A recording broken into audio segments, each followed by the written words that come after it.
Oh, hello there. So you want to learn about autistic disorder? Well, so here's the thing with autistic disorder. Under the DSM-5, it's not a thing. Okay, it is a thing, but it falls under ASD, or autism spectrum disorder, which includes Asperger's, pervasive developmental disorder, and childhood disintegrative disorder. The thing with people with autism, not autistic people, is that they're people. Their needs, strengths, and challenges all vary. That's where the word spectrum comes in. Quick quiz! How prevalent is ASD? Well, according to Autism Speaks, 1 in 68 children is currently diagnosed with ASD. Not so fun fact. Boys are nearly 5 times more likely to be diagnosed with ASD than girls. So now, what should a teacher look for? Well, in most cases, ASD will already have been diagnosed before the child enters school. ASD is diagnosed through observation, conferencing with parents, and behavioral and developmental assessments. There are many assessments available, such as the Ages and Stages questionnaire. ASD is generally apparent in the first 3 years of age, and a diagnosis by age 2 is considered very reliable.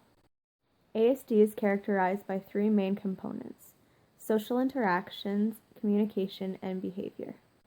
Many people with ASD have difficulty with eye contact, either by not maintaining eye contact or by staring. They also have difficulty reading facial expressions and may have difficulty forming relationships. Some people with ASD are nonverbal, some learn to communicate by other means, such as pointing at pictures, and some are eloquent writers. Some children with ASD may not recognize their name or may not react when spoken to. Children with ASD may go from being passive to moody to irritable and back again with seemingly no provocation. They may play oddly with toys, such as lining up cars instead of driving them around, or they may exhibit repetitive behaviors such as arm flapping, rocking, or spinning. They may become hyper-focused on things that interest them. They may also do none of these things. Because ASD is due to differences in the brain, some behaviors may change over time as the brain develops. However, most children with ASD will have some sort of difference for their entire life. There's no cure for ASD, but early intervention can help influence the way the brain develops. There are medications to mitigate some symptoms of ASD, but nothing has been proven to work completely. How can you, as a teacher, support learners with ASD? This exceptionality really relies on the teacher knowing the student. If you know one person with ASD, you know one person with ASD. Your student may need modifications to the curriculum.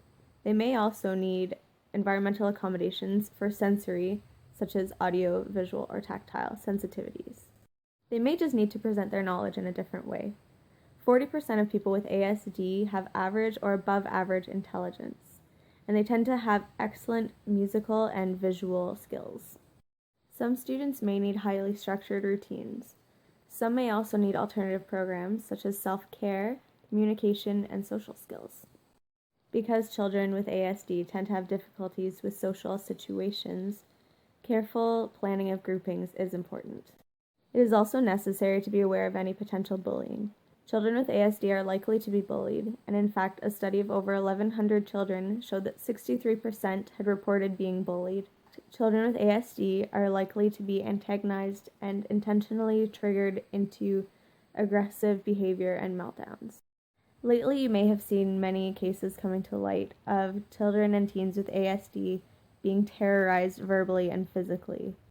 As such, creating an inclusive classroom is so important to teach other children to be tolerant and accepting of differences. There are lots of resources available to help you support your students with ASD. Parents are your #1 asset and can be extremely helpful in setting their kids up for success. Also, take a look at Autism Speaks. They have toolkits that are made for parents, but some are pertinent to teachers as well. I hope you found this video useful in helping you support your students with ASD.